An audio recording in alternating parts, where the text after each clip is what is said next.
certain policies, what goes into making a policy, and what areas you should look at, and what exactly is the purpose of having these policies across the organization.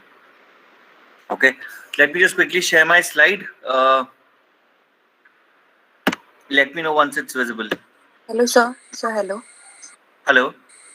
Sir, sorry to interrupt, but my teammates are not able to join. I think it have reached 100, sir. So what to do, sir? How many of them are there? Sir, I think 4 to 5 are there, sir. I can wait for them for 5 more minutes. I don't mind. Sir, but it have reached 100, sir. I think there is a limit. Then you should reach out to Rahul. Okay, sir. Okay. Anna?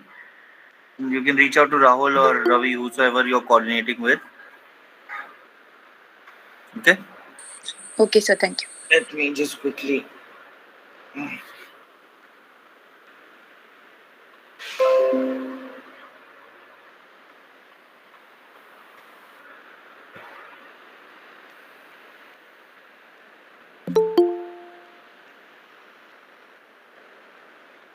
Hello, Rahul.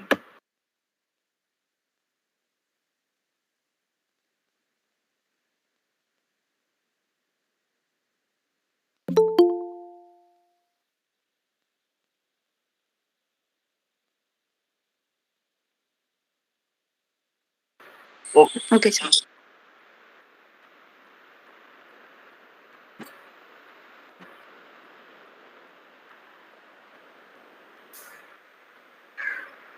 Okay, sir. Okay, sir.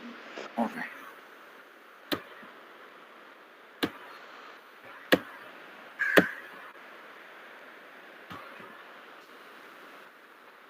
So is my screen visible to you guys? Yes, sir. Yes, sir. Okay, great. Great.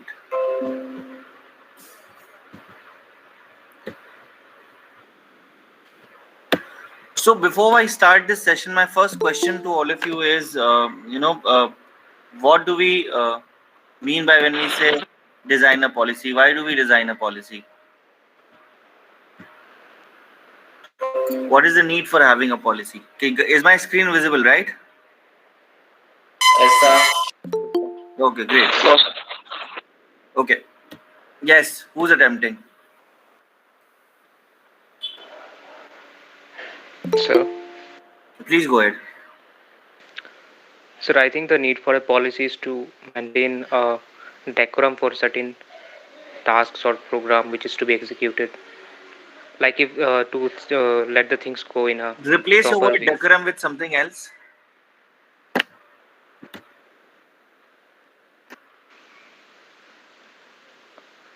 Think, Arjun, what word could be instead of decorum?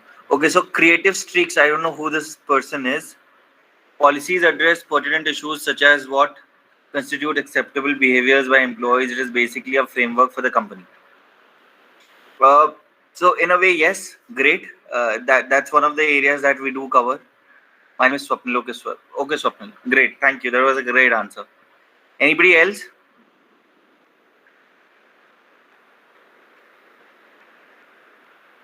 Anybody else who wants to attempt? No? Alright, so I'll take it forward from where Arjun and Swapnil have made remarks. See, understand a policy is basically something that helps organizations to, set systems, processes, or your designs in place. So let's say tomorrow, if you plan for a recruitment process and if you don't have a recruitment policy, how would you tell people that what process is to be followed? If you're building a team of, let's say, recruitment professionals, or let's say IT professionals, sales professionals, whatever department you're looking for, if you don't have a recruitment policy which can tell you how are you going about your recruitment strategy, what all do you require during a recruitment process, who's going to interview, what is to be taken care of, how many rounds do you have, what process do you follow, so then what happens is you have a certain set standard protocol created in the organization, and once you create that protocol, you are able to drive the entire chain in the way you would want it to work. So where Arjun said that it helps create decorum, what I wanted Arjun to replace or find a word is to say that you would be ensuring compliances. Like Dinesh says, it contains some rules and regulations to be followed. What Dinesh is actually trying to tell is that he's trying to tell us that whenever you create such protocols or rules, what you're trying to do is you're trying to tell people that this is a process that I follow and you have to comply to it. So the word Arjun was compliances. So you have to follow to those, adhere to those guidelines and make a very compliant organization. Also, what it helps you to do is it helps you, like I said, it helps you lay down your processes in black and white. It helps you set up the entitlements for employees. People would know what to do and what not to do. So it is one of those essential documents that in an organization that helps you define that this is acceptable and this is non-acceptable. So you're supposed to look at what are acceptable norms and what are non-acceptable norms. So that is another area that you look at. Now, as HR professionals, when you grow across, when you grow in your, when you join your organizations, and let's say if you're lucky enough that people ask you to design a policy, what half of the folks are busy doing these days is people simply pick up some organization's policy, make some word changes, all control R, and you would just replace the organization's name with the other organization's name. That's how the policy doesn't work. So you have to put a lot of effort, lot of things goes while making up a policy. Now, how exactly you guys can contribute in this process is the following slide. Okay, so when I talk about policy development across the organization, one very essential feature is to establish a need. What is the need for this policy? Okay, why do we need it? So unless you have addressed the basic cue for why a policy is required. Let's say we talk about a lot of policies in an organization. There's an appraisal policy, there's a performance appraisal policy, then there's a recruitment policy, then there's a leave policy, there's a travel policy, the various policies that these organizations have. Now, unless you have a need, you can't just tomorrow join an organization, look at a policy manual and you say there are only 4 policies in my policy in my organization, and I want to I have worked during my internship, I've seen some 10 different policies at, let's say, an X organization. Why should not I go ahead and implement those policies right away? That's how it doesn't work. What you simply require is to understand whether if there's a really need for this policy to exist in your organization. If it doesn't, then creating a policy will only be just for the mere heck of having something laid down in black and white where it is not even going to be utilized. So understand, when you talk about an appraisal process, the need is that tomorrow you would want to regulate the performance of your employees across the organization. The need is you would want to control the compensation that you give. The need will be to ensure that how can you have a fair and just equal pay across all brands, across all grades in an organization. So that's where when you start thinking of creating a policy, the very first question that everyone and anyone needs to answer is to establish a need across the organization before developing a policy. The next important step that goes into making a policy is developing the content. So when I say developing the content, I mean to say that you will have to start putting things in place. A very important step in developing content is the next step that you crucially follow is understanding what is the current process in your organization. So let's say in your current organization, if you already follow a type of a process, or let's say even if though it is not documented, but you know that tomorrow if a position comes to you, let's say for example recruitment, if a position is notified to you, you know that you will have an X number of days to fulfill it. Okay, you have to close that position, let's say in 45 days, 60 days, 62 days, 65 days, 70 days, that I don't know. But let's say you will start looking at your current as-is process.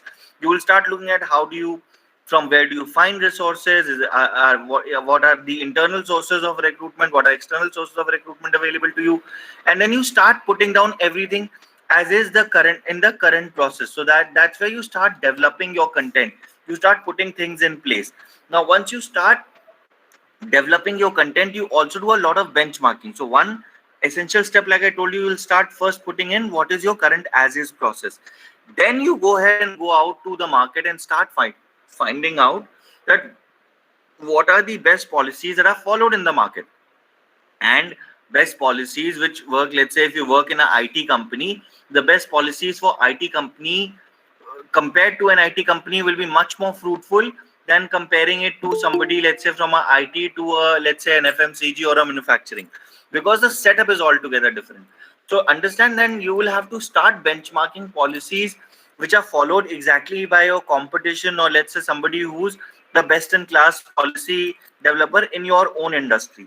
So then once you've done that benchmarking, you have done your own content, is when you start move on to the third stage, which is called the drafting stage. Now you start looking at your current as is process, you start looking at the best process that is available in the market, and now you start putting a first rough draft into place, understanding as to what all are you trying to cover, what needs, what areas are you trying to address. So you put that draft in place. Once you put that draft in place, what you start doing is you start writing, editing, and rewriting it. Now a very essential step when you start putting down your draft is that you put a amalgamation or or a blend of both your current as is process and the best practice, so that you come out with a policy that addresses both the needs of the organization. So it is addressing the needs of a policy, and also at the same time it is also trying to emulate a standard best practice which is available in, let's say, in your current industry. Once you're writing that, why do we say write, edit, and rewrite as the next step? Is once you've written your first draft, you should again you should again read it to understand that how exactly the policy that you've drafted is going to help your organization. Is it meeting your first step? So you remember the step where we said establishing needs. When you start reading or writing your policy, when you start reviewing it yourself, you write, you edit, and you rewrite, is to understand whether what the first thing that we wanted to do in by developing a policy was to establish a need and to address it. So is the policy or the draft that you have created, is it addressing those needs? Hello? Yeah, there was some disturbance. Is there anything that somebody wants to ask? Yes, no, maybe.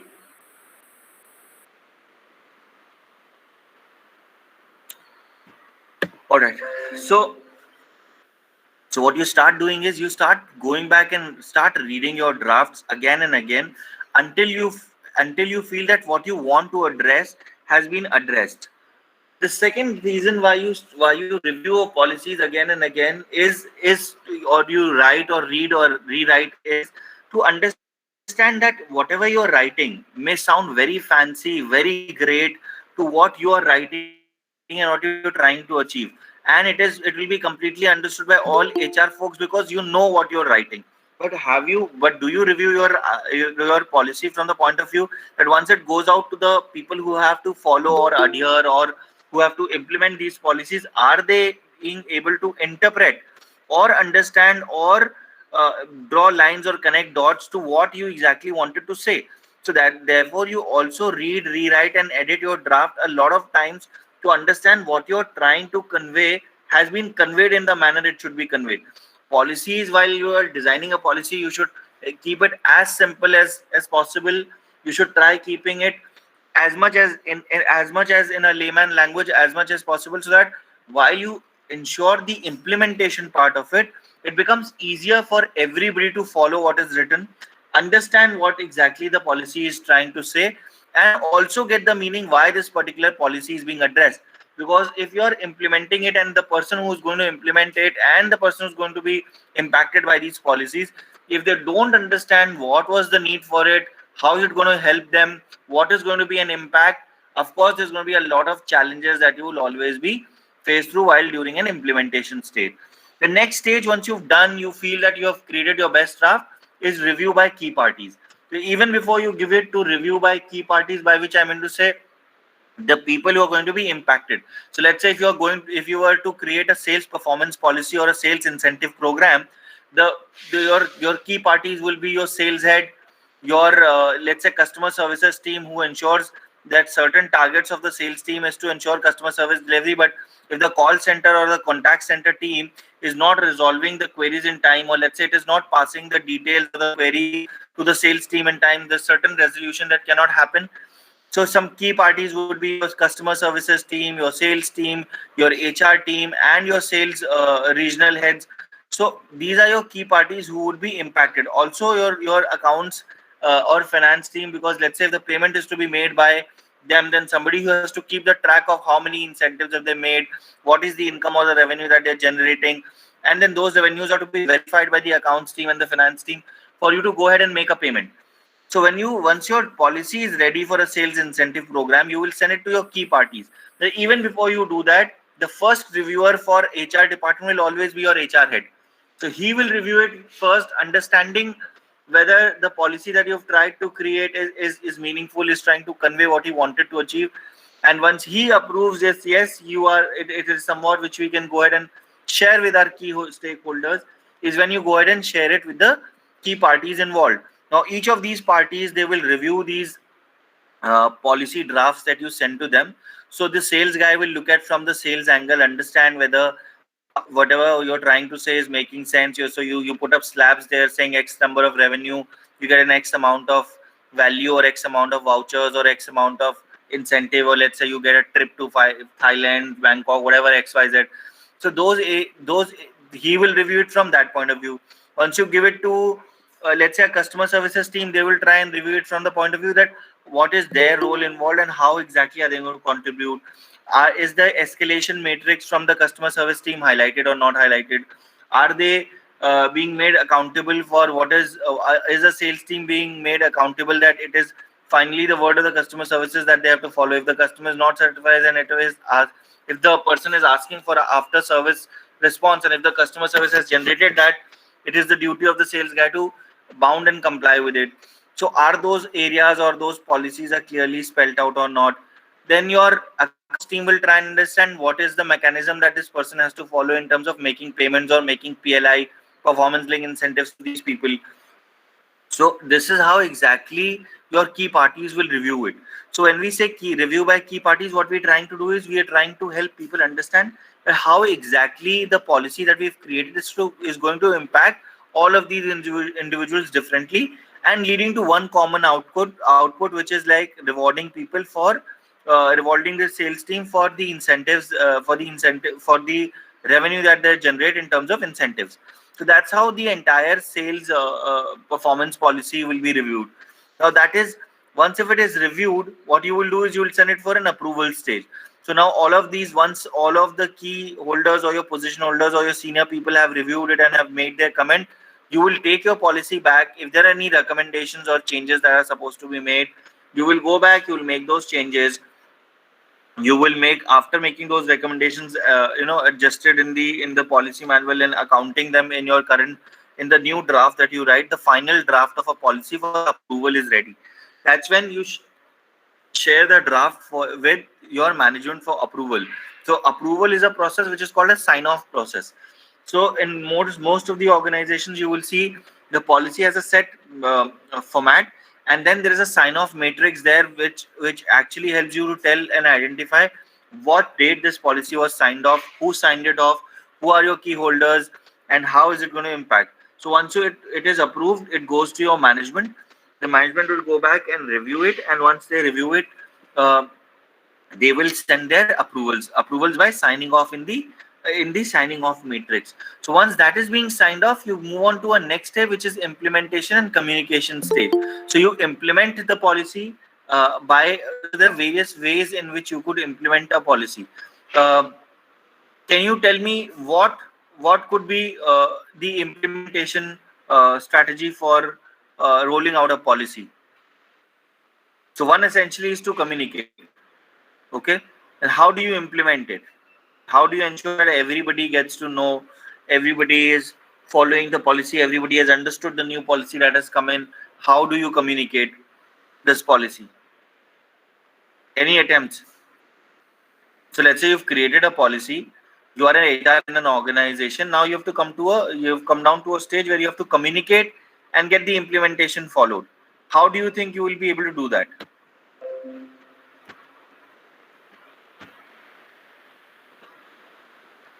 Yes, please. Nobody?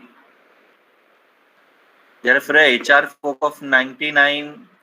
Okay, Ajit says through face-to-face interviews. What other modes could you follow?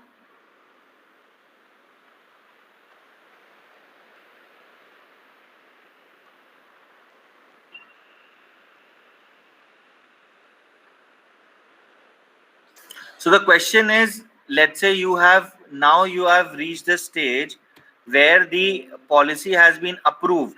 You've followed all these steps. You've established a need. You have developed the content. Your draft was ready. You reviewed it. Then you got it reviewed by key parties. Now the policies got approved. You have to communicate and implement this policy. How would you go about communicating and implementing it?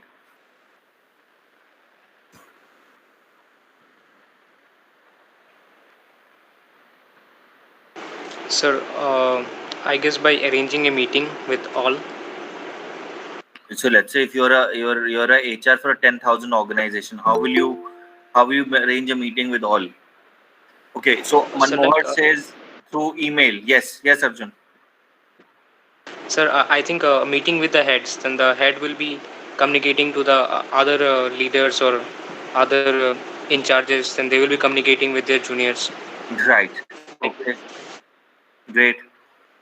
So somebody says provide. So Swapnil says providing training.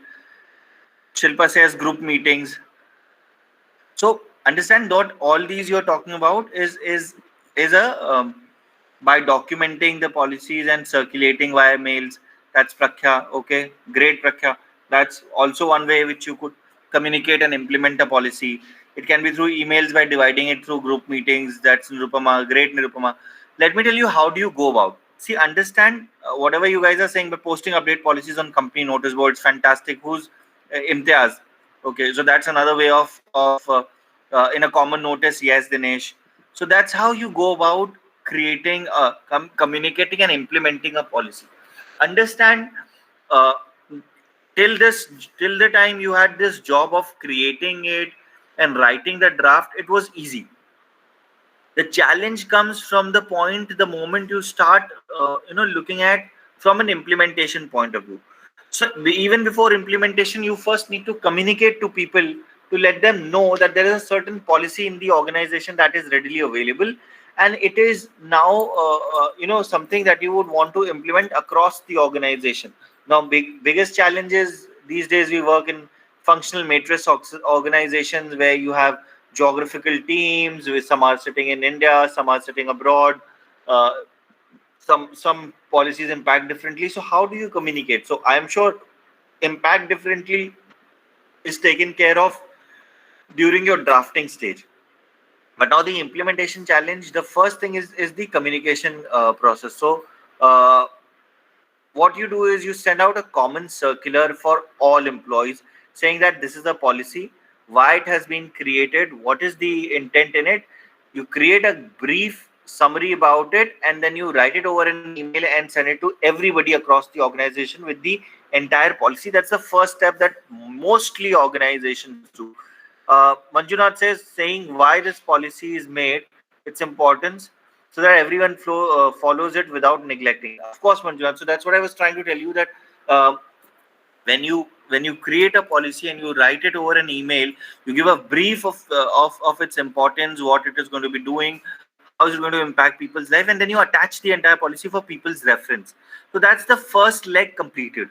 Now once you've done that first leg, then a lot of people here made those statements that saying, then you also put these policies on important notice boards saying, let's say if you've implemented a new policy and you would want everybody to read it, you would put it at prominent places where people understand and people can go through it and people could read.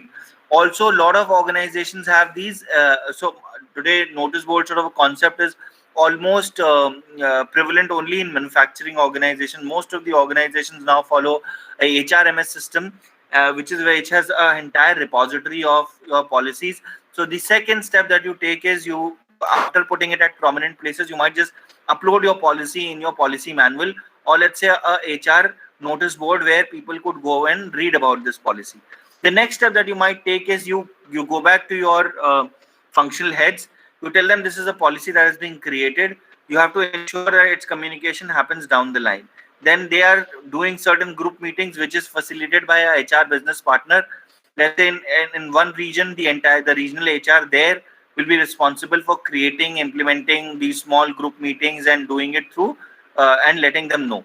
The other important area that you could do is, the moment you have a new policy, you immediately update your induction deck. That you the more while so while the others who are existing in the organizations get educated by this policy through the HR notice boards and and circulars and emails.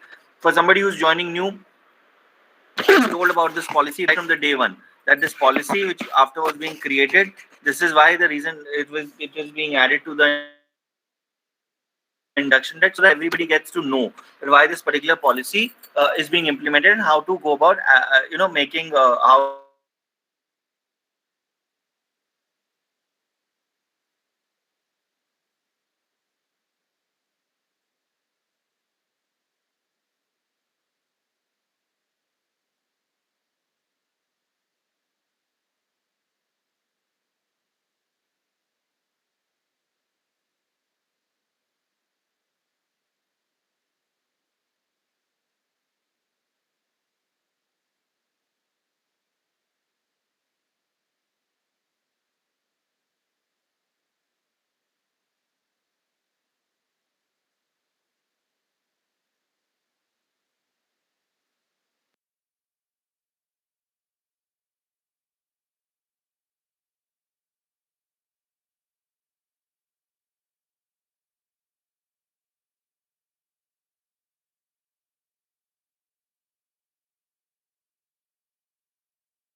when you created this policy at that point in time, your organization was only bound to achieve, let's say, 500 crores. Now, having after 5 years, when you've already achieved 500 crores, you will see that everybody in the organization is doing 100% of their incentive. So now it's the time to review the policy, increase the bars, create new slabs, update the policy, and recirculate it. So, which is where I'm saying that creating policy and implementation, creating a draft, getting it signed and getting its approval is not where the job ends. That's possibly the technical part which the HR folks have to follow. But and that's the easiest part of creating and getting it approved. So once you've approved, getting it down the line, having its implementation, having people understand that, having its implementation is the biggest win-win that an organization can create if everybody understands and buys the policy. Okay.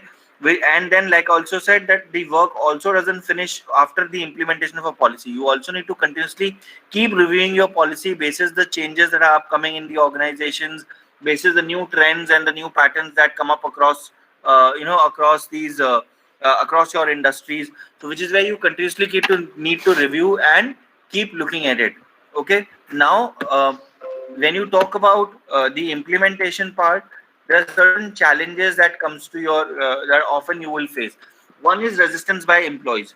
So employees will definitely, so not everybody will readily accept a policy. So let's say if you were to create a talent acquisition policy and you set up a TAT matrix saying that for X grade the recruitment should be closed, or from the position is notified to the new person joins, the turnaround time has to be about 45 days. For X grade it has to be lesser than that or more than that. So not when you share it with the talent acquisition team, it's them who understand what goes into finding somebody, finding a talent and recruiting the person on board. How much actual time does it take from identifying a person to getting him on board? So that kind of matrices are being set out. So employees need to buy in from the point if they are realistic.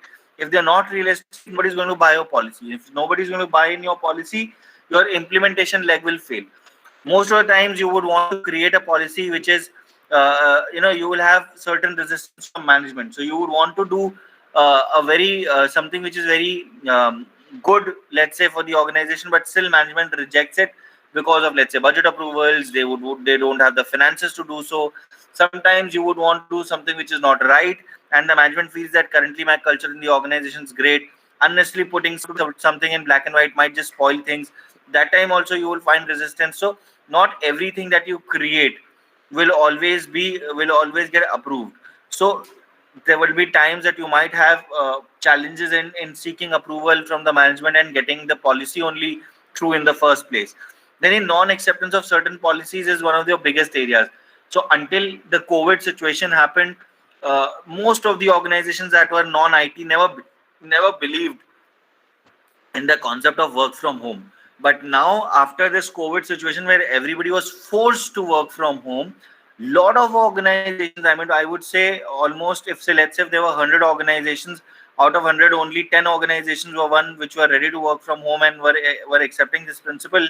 Now, almost 95% of the organizations have adopted to this practice of working from home, and they've understood that the question mark on the productivity, seriousness of the employee, dedication towards work, following a work schedule, all that has been addressed during this pandemic, and people now have really accepted this work from home policy.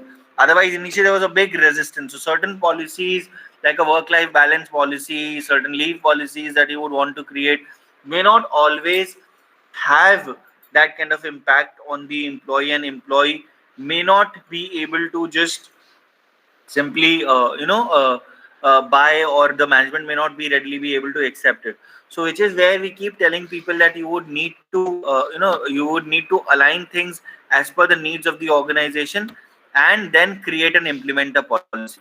Now coming back to what Vishnu said, that if I could share a policy, let me show you a policy standard format. So different organizations would follow a different format. Not that everybody will have a similar format or similar way of looking at a particular policy.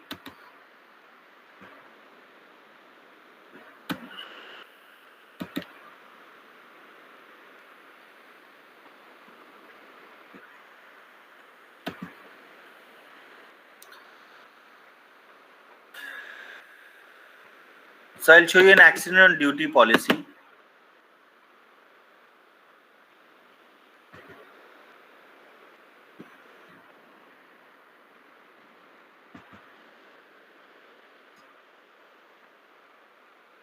Is my screen visible? Yes, sir. Yes, sir. Okay. Yes, sir. So see, this is how a policy manual would look like. I mean, a policy would look like. You have a document title, you have a current version, you have an effective date. You write who's the owner of the policy. So here you're defining the stakeholder. So process owner is your vice president HR, and who has approved it. So the CEO has approved it. Then there's a revision history. Every time you review and update the version. So this is the version control. This is first version. The moment you update, there are any changes. So who authorized the revision, what was the revision date, and what changes were made to the policy. You write it in summary like an index, so that people know that the policy that they're reviewing is the latest one. Then you write the date of release, who released it, who's responsible, and then you set a process. Now here a lot of things could go. So there are organizations that look at one policy. It says objective, scope, then it defines the definition which might come during the process. You will find certain words or certain means that they would want to explain. What do they mean by documents in the policy? What procedures are you supposed to follow? How the record keeping will be done? What are the employee entitlements on the activity place? So you understand, this is how an entire policy will create. I'll show you another, which is the social media policy. Let's look at a social media policy. You see here, why I am opening it is because you will have a lot of stakeholders. Understand the document version, the effective date. See, here are 2-3 process owners. So when I say process owners, these are the stakeholders which are involved with this policy. So then there's a marketing team involved, there's a corporate communication PR involved, there's center of excellence team involved, and then there's a HR team that is involved. So these are your stakeholders with whom you get your policy signed off and approved. And then final approval has happened through the managing director of the organization. And again, the version control, you set up an objective, scope, definitions, use of social media. So then you start defining your policy, what you want to achieve, the guidelines that you want to set for people, use of social media for personal purposes. All that is clearly defined in the policy. So understand, policy could range from a 1-pager to let's say a 10-page, depending on what you want to achieve and how elaborately you want to define a particular policy across the organization. Okay, so understand that creating a policy is not something which is we feel that it's a quick job. We just need to pull up some documents from some other company and find a competitor and pull out their policy and just implement it. That's not how it works. So having understood and having explained those steps, I feel that tomorrow if you join your organizations, the first area that you should do is, even if you look at a policy manual and if you feel that certain policy is missing and you would want to create it, try and first find out if there's a need for that policy exists or not. If you have realized that there's a need for that policy, follow those steps that I have told you in this current presentation, and I'm sure you will do a great job. This is where I end my session. If you have any questions for me, you can ask them now.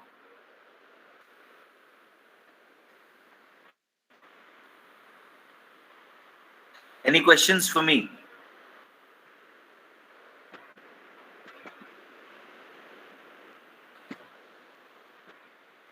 All right, great. Then it was a great session. I hope you would be able to make something out of it. I am putting down my email ID. If you have any questions for me, you can always get back to me on my email ID, which is ravi.ids@gmail.com. That's my personal ID, and I will also put my professional ID there, which is ravi.yadav@creambell.com. Okay, thank you so much. Thank you for your time. If you have any queries, do write to me. I'm available to answer your